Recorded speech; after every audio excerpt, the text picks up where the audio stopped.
Yes people, good morning to all of you. Good morning, good afternoon, good evening. जो भी जब lecture सुन रहा है उसके हिसाब से कैसे हो सब लोग। होप सो आप सब लोग बहुत बढ़िया रहोगे और मैं बता दूं मैं भी बहुत अच्छा हूं।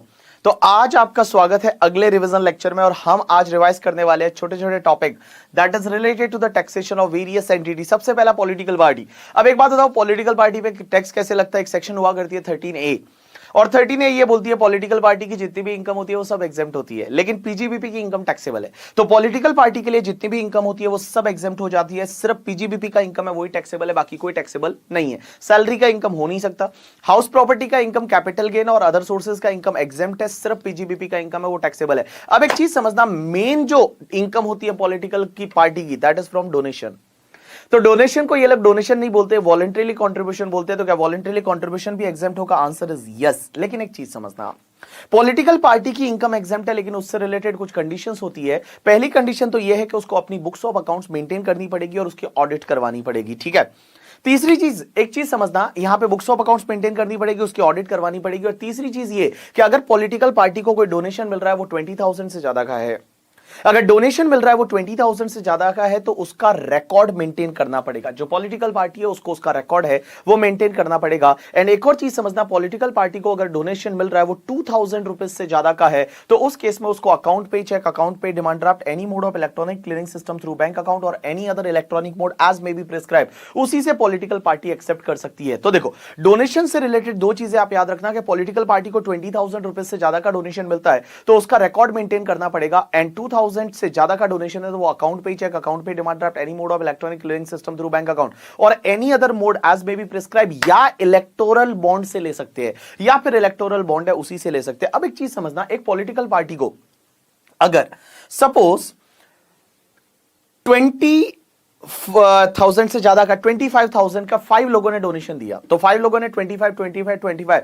सो 1,25,000 दिया, उसका रिकॉर्ड मेंटेन नहीं है। तो क्वेश्चन यह आता है पॉलिटिकल पार्टी की जितनी भी इनकम है वो सब टैक्सेबल हो जाएगी या सिर्फ जो वायलेशन वाला पार्ट है वही टैक्सेबल हो जाएगा? तो इंस्टीट्यूट है, इंस्टीट्यूट ने ये व्यू ले रखा है कि ओनली जो वायलेशन वाला पार्ट है वही टैक्सेबल होगा। तो देखो, कहीं पे जहां पे वायलेशन होता है तो जो वायलेशन वाला पार्ट है वो टैक्सेबल हो जाएगा, बाकी वाली इनकम है वो पॉलिटिकल पार्टी की एग्जेम्प्ट ही रहेगी। अब एक और चीज समझना, जब आप पॉलिटिकल पार्टी को डोनेशन देते हो तो आपको 80 जीजीसी या जीजीबी में डिडक्शन मिलता है। अब एक बात समझना, 80 जीजीबी में किसको मिलता है? इंडियन कंपनी को। बाकी जीजीसी में मिलता है 100% डिडक्शन मिल जाता है। तो जब भी आप पॉलिटिकल पार्टी को डोनेशन देते हो तो आपको डिडक्शन मिलता है, 100% डिडक्शन मिल जाता है 80 जीजीबी जीजीसी में। लेकिन एक चीज समझना, वहां पे कंडीशन होती है कि donation should be made by any mode other than cash. Cash में डोनेशन नहीं करना है, बाकी किसी भी मोड में आप डोनेशन करोगे चलेगा। उसके बाद next topic is related to electoral trust. अब एक बात समझना, इलेक्टोरल ट्रस्ट जो होता है वो इलेक्टोरल ट्रस्ट को इस साल जितना भी डोनेशन मिलता है, वॉलंटरीली कंट्रीब्यूशन मिलता है, वो पूरा एग्जेम्प्ट हो जाएगा अगर उन्होंने 95% और मोर उस डोनेशन का, इलेक्टोरल ट्रस्ट ने 95% और मोर जो भी डोनेशन है उसका पॉलिटिकल पार्टीज को बांट दिया। तो मैंने बोला कि इलेक्टोरल ट्रस्ट को जो भी इस बार वॉलंटरीली कंट्रीब्यूशन मिलता है या डोनेशन मिलता है इस साल, वो उसका 95% और मोर अगर उन्होंने पॉलिटिकल पार्टी को डिस्ट्रीब्यूट कर दिया तो जो भी उनको डोनेशन मिला वो पूरा एग्जेम्प्ट हो जाएगा। लेकिन एक चीज समझना, मैंने बोला 95% और मोर, किसका पता है? इस साल जो डोनेशन मिला as well as the accumulated from last year. अगर लास्ट ईयर का कोई एक्यूमुलेशन वगैरह चला आ रहा है तो वो एक्यूमुलेटेड अमाउंट और इस साल डोनेशन मिला उसका अगर 95% और मोर पॉलिटिकल पार्टी को डिस्ट्रीब्यूट कर दिया तो जो भी उनको डोनेशन मिला वो पूरा एग्जेम्प्ट हो जाएगा ड्यू टू सेक्शन 13B। अब एक चीज समझना, I can take one example. Suppose हुआ क्या कि इस साल में इलेक्टोरल ट्रस्ट को 100 करोड़ का डोनेशन मिला, उन्होंने 96 करोड़ डिस्ट्रीब्यूट कर दिया तो पूरा 100 करोड़ है वो आपका हो जाएगा एग्जेम्प्ट करके, ठीक है। अब एक बात समझना, नेक्स्ट ईयर व्हाट हैपेंड कि 4 करोड़ का एक्यूमुलेशन है, नेक्स्ट ईयर 200 करोड़ का डोनेशन मिला तो 204 करोड़ का 95% और मोर, 95% और मोर अगर नेक्स्ट ईयर आपने डिस्ट्रीब्यूट किया, लेकिन नेक्स्ट ईयर आप जो 95% लोगे वो किसका लोगे? 204 का लोगे, क्योंकि नेक्स्ट ईयर 200 करोड़ मिला, 4 ईयर इस साल का एक्यूमुलेशन चल रहा है तो 204 करोड़ का 95% और मोर अगर पॉलिटिकल पार्टी को डिस्ट्रीब्यूट कर दिया तो उस केस में आपको जो 200 करोड़ डोनेशन मिला था वो पूरा एग्जेम्प्ट हो जाएगा। एक और चीज समझना, यहां पे इलेक्टोरल ट्रस्ट जो है उसको सिर्फ डोनेशन एग्जेम्प्ट होता है। इलेक्टोरल ट्रस्ट को जो भी दूसरी इनकम होती है, जैसे मान लो इलेक्टोरल ट्रस्ट को बैंक एफडी पे वगैरह इंटरेस्ट मिला तो वो सब टैक्सेबल हो जाएगा। अब एक और चीज समझना, आप जब डोनेशन देते हो इलेक्टोरल ट्रस्ट को या पॉलिटिकल पार्टी को तो कोई फर्क नहीं पड़ता, मतलब आप या पॉलिटिकल पार्टी को डोनेशन दो या इलेक्टोरल ट्रस्ट को डोनेशन दो, आपको जीजीबी जीजीसी में डिडक्शन है वो मिल जाएगा। लेकिन कंडीशन यही होती है कि भैया आपको डोनेशन जो देना है वो any mode other than cash देना है, आप कैश में डोनेशन नहीं दे सकते। अब एक और चीज समझना, जो इलेक्टोरल ट्रस्ट है ना, वो इलेक्टोरल ट्रस्ट किस किस से डोनेशन नहीं ले सकता। पहली चीज तो मैं बता दूं, इलेक्टोरल ट्रस्ट है ना वो सिर्फ account pay cheque, account pay demand draft, any mode of electronic clearing system से ही डोनेशन ले सकता है। इसका मतलब ये हुआ इलेक्टोरल ट्रस्ट कैश में डोनेशन नहीं ले सकता। अब एक और चीज समझना, इलेक्टोरल ट्रस्ट किसी भी ऐसे इंडिविजुअल से डोनेशन नहीं ले सकता जो इंडियन सिटीजन नहीं है। कोई भी बाहर का सिटीजन है उससे डोनेशन नहीं ले सकता, एज वेल एज द किसी दूसरे इलेक्टोरल ट्रस्ट से भी डोनेशन नहीं ले सकता। और इलेक्टोरल ट्रस्ट है वो किसी भी गवर्नमेंट कंपनी से डोनेशन नहीं ले सकता, as well as the foreign sources से कोई डोनेशन आ रहा है तो वो नहीं ले सकता। तो मैंने क्या बोला, इलेक्टोरल ट्रस्ट कैश में डोनेशन नहीं ले सकता। दूसरी चीज, नॉन सिटीजन पर्सन जो है उससे डोनेशन नहीं ले सकता, गवर्नमेंट कंपनी से डोनेशन नहीं ले सकता, दूसरे इलेक्टोरल ट्रस्ट से डोनेशन नहीं ले सकता, एज वेल एज द जो फॉरेन फंडिंग से डोनेशन है वो भी नहीं ले सकता। उसके बाद next part is the taxation of firm and LLP. Partnership firm और एलएलपी पे कैसे टैक्स लगता है, तो देखो मैंने बोलूं पार्टनरशिप फर्म और एलएलपी के लिए टैक्स रेट रहती है 30%। यहां पे सरचार्ज लगेगा 12% की रेट से अगर पार्टनरशिप फर्म और एलएलपी का इनकम है वो 1 करोड़ से ज्यादा है। So if total income is more than 1 crore तो सरचार्ज लगेगा 12% की रेट से। हेल्थ एंड एजुकेशन से वो हमेशा लगेगा। लेकिन एक चीज समझना, जो स्पेशल रेट्स की इनकम है वो स्पेशल रेट से टैक्सेबल होती है। जैसे एलटीसीजी 112A वाला तो 10%, एलटीसीजी 112 वाला है 20%, एसटीसीजी 111A वाला है तो वो 15% से ही टैक्सेबल होगा। अब एक चीज समझना, जब पार्टनरशिप फर्म है वो अपनी इनकम पे टैक्स भर देती है तो पार्टनर के हाथ में जो शेयर्स मिलता है वो शेयर पूरा एग्जेम्प्ट होता है।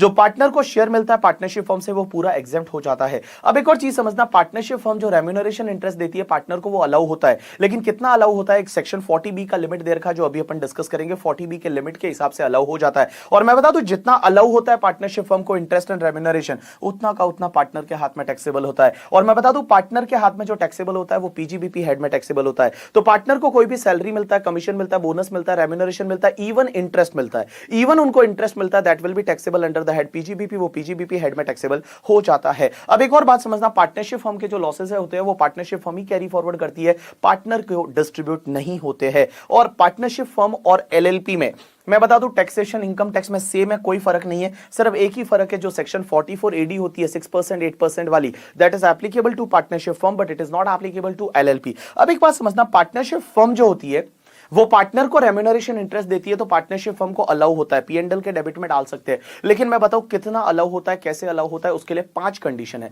पहली कंडीशन यह है कि पार्टनरशिप फर्म ने पार्टनर को जो रेम्यूनरेशन इंटरेस्ट दिया, पार्टनरशिप फर्म का मतलब यहां एलएलपी भी आ जाता है, ध्यान रखना, ठीक है। तो जो फर्म है उसने जो रेम्यूनरेशन दिया या इंटरेस्ट दिया वो ऑथोराइज बाय डीड होना चाहिए। तो पहली कंडीशन, वो डीड में ऑथोराइज होना चाहिए, डीड में लिखा हुआ होना चाहिए तो ही अलाउ होगा, अदरवाइज अलाउ नहीं होगा। दूसरी कंडीशन ये होती है कि अगर रेम्यूनरेशन है वो वर्किंग पार्टनर को दिया तो ही अलाउ है, स्लीपिंग पार्टनर को दिया तो अलाउ नहीं, बट इंटरेस्ट वर्किंग पार्टनर या स्लीपिंग पार्टनर किसी को भी देंगे तो अलाउ है। तो रेम्यूनरेशन ओनली वर्किंग पार्टनर को दिया तो अलाउ है, स्लीपिंग पार्टनर को दिया तो अलाउ नहीं है, बट इंटरेस्ट है वो दोनों को दिया तो अलाउ हो जाएगा। एक और चीज समझना, वर्किंग पार्टनर सिर्फ इंडिविजुअली हो सकता है, किसी भी फर्म में वर्किंग पार्टनर है वो सिर्फ इंडिविजुअल हो सकता है, लेकिन बेटा स्लीपिंग पार्टनर कोई भी हो सकता है। एक और चीज समझना, रेम्यूनरेशन इंटरेस्ट है वो अलाउ होता है अगर उसको आपने प्रोस्पेक्टिव दिया तो, अगर आपने रेट्रोस्पेक्टिव दिया तो अलाउ नहीं होता। रेट्रोस्पेक्टिव का मतलब ये होता है कि जैसे मान लो हम 3 पार्टनर है और 3 पार्टनर है और हमारे बीच में पार्टनरशिप डीड में कुछ भी लिखा हुआ नहीं था। आज हम फेब मंथ में जाके और डीड को चेंज करते हैं और हम बोलते हैं कि 50,000 का रेम्यूनरेशन मिलना चाहिए और 5% या 10% है वो इंटरेस्ट मिलना चाहिए, लेकिन वो 1 अप्रैल 2019 से मिलना चाहिए। क्या ये अलाउ है? Answer is no. यहां से आज अगर आप डीड को चेंज कर रहे हो तो आज के बाद आप रेम्यूनरेशन इंटरेस्ट दोगे वो अलाउ हो जाएगा, लेकिन आज से पहले वाला है वो अलाउ नहीं होता। तो देखो, रेम्यूनरेशन इंटरेस्ट अगर आप प्रोवाइड करते हो डीड में तो वो आप प्रोस्पेक्टिवली प्रोवाइड करोगे तो वो अलाउ है, रेट्रोस्पेक्टिवली अलाउ नहीं होता है। उसके बाद एक और चीज समझना, फोर्थ कंडीशन ये होती है इंटरेस्ट कितना अलाउ होता है। तो जो भी पार्टनर का कैपिटल है एंड पार्टनर का लोन, पार्टनर का कैपिटल पार्टनर के लोन पे मैक्सिमम इंटरेस्ट जो अलाउ होता है दैट इज 12% पर एनम सिंपल इंटरेस्ट। 12% पर एनम सिंपल इंटरेस्ट की रेट से अलाउ होता है। तो partners capital and partners loan पे मैक्सिमम 12% पर एनम सिंपल इंटरेस्ट की रेट से अलाउ होता है। अब एक चीज समझना, एक एग्जांपल ले रहा हूं, समझना बेटा। जैसे एक्चुअल इंटरेस्ट 15% है, डीड में लिखा हुआ है 13%। एक्चुअल इंटरेस्ट 15%, डीड में लिखा हुआ है 13%, मैक्सिमम अलाउ कितना होगा? 12%। अब एक बात समझो, डीड में लिखा हुआ है 15%, एक्चुअल इंटरेस्ट 9% है और मैक्सिमम 12% है, अलाउ कितना होगा 9% करके, ठीक है। अब एक और चीज समझना, एक्चुअल इंटरेस्ट 15% है, डीड में लिखा हुआ 7% है, तो कितना अलाउ होगा 7% अलाउ होगा। तो इन सिंपल वर्ड मैं बोल दूं, जो एक्चुअल इंटरेस्ट दे रहे हो, जो डीड में लिखा हुआ है और maximum 12%, which ever is lower है, वो आपको अलाउ हो जाएगा। तो मैं बताऊं, यहां पे पार्टनरशिप फर्म ने पार्टननर को इंटरेस्ट दिया तो वो अलाउ होता है, लेकिन अलाउ कितना होता है पता है, जो भी आपका एक्चुअल इंटरेस्ट है डीड में लिखा हुआ है और maximum 12%, which ever is lower है, उस रेट से आपको इंटरेस्ट अलाउ हो जाएगा ऑन द पार्टनर कैपिटल और पार्टनर लोन। अब एक और चीज समझना, रेम्यूनरेशन कितना अलाउ होता है। तो मैं बता दूं, पार्टनरशिप फर्म जब पार्टनर को रेम्यूनरेशन देती है तो वो रेम्यूनरेशन अलाउ होता है बुक प्रॉफिट बेसिस पे। अब बुक प्रॉफिट बेसिस पे कितना अलाउ होगा, तो सबसे पहले आप एक काम करो, बुक प्रॉफिट निकालो और बुक प्रॉफिट का जो अप टू 3 लाख तक का बुक प्रॉफिट है उसका 90% और 1,50,000 विच एवर इज हायर। तो बुक प्रॉफिट का 90% और 1,50,000 विच एवर इज हायर, और जो बैलेंस बुक प्रॉफिट रहेगा उसका 60%। ये दोनों की जो टोटल आएगी ना, it is the maximum allowable remuneration, it is the maximum allowable remuneration. अब एक और बात समझना, यहां बुक प्रॉफिट की जगह अगर बुक लॉस आ जाता है, यहां पे बुक प्रॉफिट की जगह अगर बुक लॉस हो जाता है तो भी क्या रेम्यूनरेशन अलाउ होगा क्या, मैं बताऊं, अगर बुक लॉस आता है तो भी मैक्सिमम 1,50,000 रेम्यूनरेशन अलाउ होगा। तो बुक प्रॉफिट की जगह अगर बुक लॉस आ गया तो भी 1,50,000 का रेम्यूनरेशन है वो अलाउ होगा। तो मैंने क्या बोला, बुक प्रॉफिट लो, बुक प्रॉफिट का पहले अप टू 3 लाख तक का है, उसका एक काम करो, जितना भी बुक प्रॉफिट है मल्टीप्लाई बाय 90% और 150 विच एवर इज हायर, और बैलेंस वाला 60%, this is the allowable remuneration. अब actual remuneration, allowable remuneration, whichever is lower वाला रहेगा वो आपको अलाउ हो जाएगा। लेकिन क्वेश्चन ये आता है, सर बुक प्रॉफिट का मतलब क्या होता है। तो मैं बता दूं, बुक प्रॉफिट का मतलब बड़ा सिंपल है। आप एक काम करो, सेक्शन 28 से लेके और जितनी 43 तक की जो सेक्शन होती है पीजीबीपी में, उसके हिसाब से आप अपना पीजीबीपी का इनकम निकाल दो। तो इस साल का जो भी पीजीबीपी का इनकम आएगा, लेकिन just before remuneration, remuneration less करने से पहले वाला जो पीजीबीपी का इनकम आएगा, that is called book profit. Remuneration less करने से पहले वाला जो पीजीबीपी का इनकम आएगा, that is called book profit. अब जो बुक प्रॉफिट जो है, जो पीजीबीपी का इनकम आपका आया है before remuneration, that is called your book profit. तो मैंने क्या बोला, बुक प्रॉफिट का मतलब क्या, आप इस साल का पीजीबीपी का इनकम निकालो but just before remuneration, remuneration less करने से पहले। अगर आपने लेस कर दिया तो वापस उसको ऐड बैक कर दो। लेकिन एक चीज समझना, यहां पे आप ध्यान रखना, इन्होंने बोला सेक्शन 28 से लेके और 43 तक की सेक्शन है, वो सबको फॉलो करते हुए आप एक काम करो, इन सब सेक्शंस को फॉलो करते हुए आप यहां पे पीजीबीपी का इनकम निकालो। तो एक चीज समझना, अनएब्सॉर्ब्ड डेप्रिसिएशन भी लेस हो जाएगा, क्योंकि अनएब्सॉर्ब डेप्रिसिएशन जो होता है वो आपको सेक्शन 32 से गवर्न होता है। अनएब्सॉर्ब डेप्रिसिएशन है वो आपका सेक्शन 32 से गवर्न होता है। तो बेटा सेक्शन 32 से अनएब्सॉर्ब डेप्रिसिएशन जब गवर्न हो रहा है तो उस केस में आप बुक प्रॉफिट कैलकुलेट करते टाइम पुराना जो अनएब्सॉर्ब डेप्रिसिएशन है वो भी आप लेस कर दोगे। यू गॉट माय पॉइंट और नॉट? यस। तो देखो बेटा, मैंने क्या बोला, इस साल का पीजीबीपी इनकम निकालो जस्ट बिफोर रेम्यूनरेशन करके, ठीक है, बट पुराना अनएब्सॉर्ब डेप्रिसिएशन कोई है तो वो आप लेस कर दो। अब एक और चीज समझना, मैंने आपको क्या बोला, इंटरेस्ट मैक्सिमम 12% अलाउ होता है। इंटरेस्ट मैक्सिमम 12% अलाउ होता है, लेकिन मैं अभी जो 2 लाइनें बोलने वाला हूं वो बड़ा ध्यान से रखना और ध्यान देना, क्योंकि इस पे एग्जाम में क्वेश्चन आता है। एक चीज समझना, एक पार्टनर अगर इंडिविजुअल कैपेसिटी पे पार्टनर है और इंटरेस्ट उसको मिल रहा है रिप्रेजेंटेटिव कैपेसिटी पे, तो जितना भी इंटरेस्ट है वो अलाउ हो जाएगा, 12% का लिमिट नहीं लगेगा।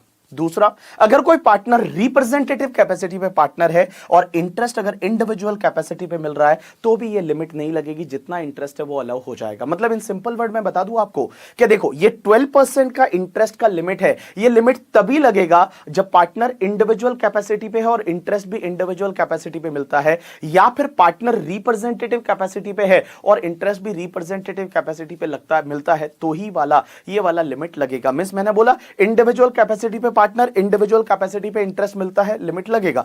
इंडिविजुअल कैपेसिटी पे पार्टनर, रिप्रेजेंटेटिव कैपेसिटी पे इंटरेस्ट मिलता है, लिमिट नहीं लगेगा। रिप्रेजेंटेटिव कैपेसिटी पे पार्टनर, रिप्रेजेंटेटिव कैपेसिटी से इंटरेस्ट मिलता है, लिमिट लगेगा। रिप्रेजेंटेटिव कैपेसिटी पे पार्टनर, इंडिविजुअल कैपेसिटी पे इंटरेस्ट मिलता है तो ये लिमिट नहीं लगेगा। मींस यहां पे इंट्रा कास्ट मैरिज होती है तो लिमिट्स होती है, अगर आपकी इंटर कास्ट मैरिज है तो उस केस में लिमिट नहीं लगेगी। उसके बाद एक और चीज समझना, सेक्शन 78 ये बोलती है कि भैया अगर कोई पार्टनर रिटायर हो जाता है या किसी पार्टनर की डेथ हो जाती है, अगर कोई पार्टनर रिटायर हो जाता है, किसी भी पार्टनर की डेथ हो जाती है, तो उसके हिस्से के जो लॉसेस है ना, वो ना तो पार्टनरशिप फर्म कैरी फॉरवर्ड कर सकती है और ना ही वो पार्टनर कैरी फॉरवर्ड कर सकता, वो लॉसेस लैप्स हो जाएंगे। तो मैंने क्या बोला, सेक्शन 78 ये बोलती है कि अगर कोई पार्टनर रिटायर हो जाता है, किसी पार्टनर की डेथ हो जाती है, अगर कोई पार्टनर रिटायर हो जाता है, किसी पार्टनर की डेथ हो जाती है, तो उसके हिस्से के लॉस है वो ना तो पार्टनरशिप फर्म कैरी फॉरवर्ड कर सकती है और ना ही वो partner carry forward set of कर सकता है, वो लैप्स हो जाएंगे। ओके, लेकिन एक बात समझना, ये सेक्शन सिर्फ लॉसेस पे लगती है, अनअब्सॉर्ब डेप्रिसिएशन है तो उसको अपन सेट ऑफ कैरी फॉरवर्ड कर सकते हैं, कोई दिक्कत नहीं है। Next section is 184। 184 ये बोलती है पार्टनरशिप फर्म को फर्म कब माना जाएगा, जब तीन कंडीशन सेटिस्फाइड होती है।